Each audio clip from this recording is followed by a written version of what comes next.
یہ بات حقیقت ہے کہ حضرت علی رضی اللہ تعالی عنہ کو خلافت کا منصب نہایت تلخ اور پرفتن حالات میں سونپا گیا۔ حضرت علی رضی اللہ تعالی عنہ بذات خود اس نازک موقع پر اس منصب خلافت کو سنبھالنے کے لیے تیار نہ تھے، لیکن جب آپ رضی اللہ تعالی عنہ نے دیکھا کہ مسلمان نہایت پرفتن اور آزمائش کے حالات سے گزر رہے ہیں تو آپ رضی اللہ تعالی عنہ نے صحابہ کرام علیہ اجمعین کے پرزور اصرار پر خلافت کا یہ منصب سنبھالنے کے لیے رضامندی ظاہر کی۔ لیکن حضرت علی رضی اللہ تعالی عنہ کو جہاں پر بہت سے صحابہ کرام علیہ اجمعین کی تائید حاصل تھی، وہیں پر کچھ ایسے جید اور اولو العزم اور عشرہ مبشرہ صحابہ کرام بھی موجود تھے جو حضرت علی رضی اللہ تعالی عنہ کی خلافت سے خائف تھے۔ انہوں نے ظاہری طور پر حضرت علی رضی اللہ تعالی عنہ کی خلافت کی بیعت کر لی تھی، لیکن باطنی طور پر وہ حضرت علی رضی اللہ تعالی عنہ کی خلافت سے راضی نہ تھے۔ دوسری جانب شام سے معاویہ بن ابی سفیان جو کہ حضرت علی رضی اللہ تعالی عنہ کی خلافت کے متوازی اپنی خلافت کا اعلان کر چکے تھے اور حضرت علی رضی اللہ تعالی عنہ کی خلافت کو قبول نہیں کر رہے تھے۔ تاریخ گواہ ہے کہ یہ وقت اس قدر نازک تھا کہ ایسے موقع پر مسلمانوں کو متحد ہو کر حضرت علی رضی اللہ تعالی عنہ کو اپنا خلیفہ ماننا چاہیے تھا تاکہ حضرت عثمان غنی رضی اللہ تعالی عنہ کے قاتلین سے بدلہ لیا جا سکتا اور مسلمانوں کو مزید فتنوں سے اور آزمائشوں سے بچایا جا سکتا۔ لیکن تاریخ کے اوراق لکھتے ہیں کہ معاویہ بن ابی سفیان نے مسلمانوں کو متحد کرنے کی بجائے ان کے درمیان پھوٹ ڈالنے کا کام کیا اور جلتی پر تیل یہ کیا کہ حضرت علی رضی اللہ تعالی عنہ سے سیدنا عثمان غنی رضی اللہ تعالی عنہ کے قاتلین کو گرفتار کر کے ان کو سزائیں دینے کا مطالبہ کیا۔ اور تاریخ اس بات پر بھی حیران ہے کہ حضرت علی رضی اللہ تعالی عنہ کی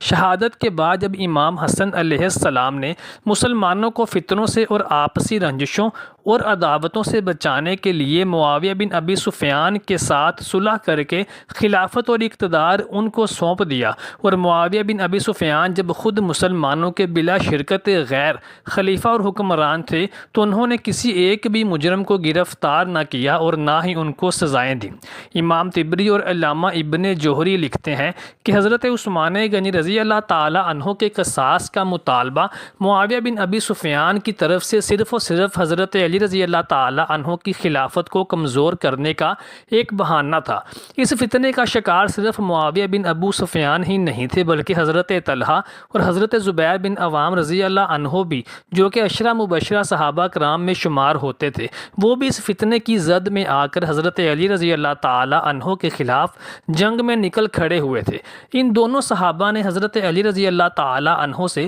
معاویہ بن ابی سفیان کی طرح ہی حضرت عثمان غنی رضی اللہ تعالی عنہ کے قصاص کا مطالبہ کیا۔ جب حضرت علی رضی اللہ تعالی عنہ نے انہیں حالات کی ناسازگاری اور نازک ہونے کے متعلق آگاہ کیا اور کہا کہ میں ابھی قاتلین عثمان کو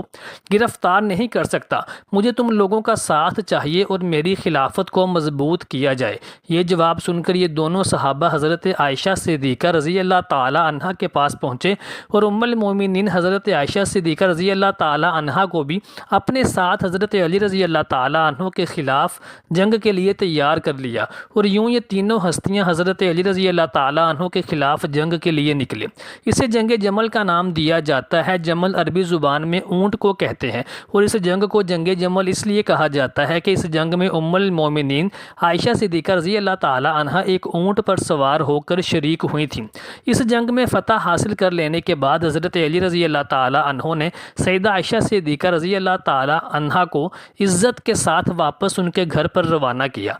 امام حاکم نے المستدرک کتاب معرفت الصحابہ میں رفاع بن ایاس زسبی سے اور انہوں نے اپنے باپ کے طریق سے اپنے دادا سے روایت کیا ہے کہ انہوں نے کہا کہ جنگ جمل کے دن میں حضرت علی رضی اللہ تعالی عنہ کے لشکر کے ساتھ تھا۔ انہوں نے حضرت طلحہ بن عبید اللہ رضی اللہ تعالی عنہ کے پاس ایک شخص کو بھیجا کہ وہ حضرت علی رضی اللہ تعالی عنہ سے ملاقات کرے۔ جب حضرت طلحہ رضی اللہ تعالی عنہ آئے تو سیدنا علی رضی اللہ تعالی عنہ نے فرمایا کہ میں آپ کو اللہ تعالیٰ کی قسم دے کر پوچھتا ہوں کہ بتائیں کیا آپ نے رسول اللہ صلی اللہ علیہ وآلہ وسلم کو یہ فرماتے ہوئے نہیں سنا تھا کہ جس کا میں مولا ہوں اس کا علی مولا ہے؟ اے اللہ، جو اسے محبوب رکھے تو اسے محبوب رکھ، اور جو اس سے دشمنی رکھے تو بھی اس سے دشمنی کر۔ انہوں نے کہا ہاں۔ فرمایا پھر تم مجھ سے جنگ کرنے کے لیے کیوں آئے ہو؟ انہوں نے کہا کہ مجھے یہ حدیث یاد نہیں رہی تھی۔ پھر حضرت طلحہ بن عبید اللہ رضی اللہ تعالی عنہ نے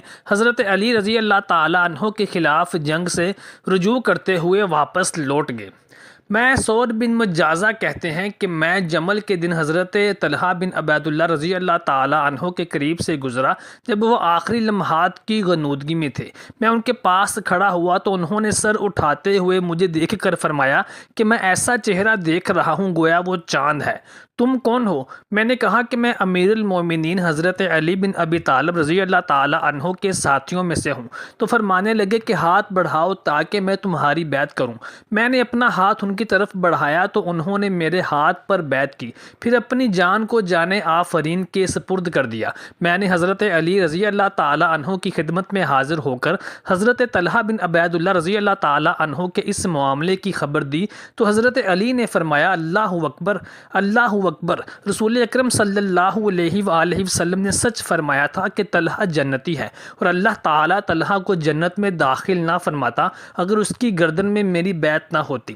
ایسے ہی حضرت علی رضی اللہ تعالی عنہ نے حضرت زبیر بن عوام رضی اللہ تعالی عنہ کو بھی نبی کریم صلی اللہ علیہ وآلہ وسلم کی حدیث یاد دلائی کہ یاد ہے زبیر، کیا بھول گئے ہو کہ نبی صلی اللہ علیہ وآلہ وسلم نے ارشاد فرمایا تھا کہ تم علی کے خلاف ایک جنگ میں نکلو گے اس حال میں کہ علی حق پر ہوگا۔ اور عمار بن یاسر کے بارے میں نبی صلی اللہ علیہ وآلہ وسلم نے ارشاد فرمایا تھا کہ عمار کو ایک باغی گروہ قتل کرے گا، عمار ان کو جنت کی طرف بلاتا ہوگا اور وہ دوسروں کو دوزخ کی طرف بلائے گا۔ یہ سن کر حضرت زبیر بن عوام رضی اللہ تعالی عنہ نے بھی جنگ سے دستبرداری کا اعلان کر دیا تھا۔ محترم ساتھیوں، امید کرتے ہیں کہ آپ کو ہماری آج کی ویڈیو پسند آئی ہوگی۔ برائے مہربانی ہمارے چینل کو سبسکرائب ضرور کر لیجیے۔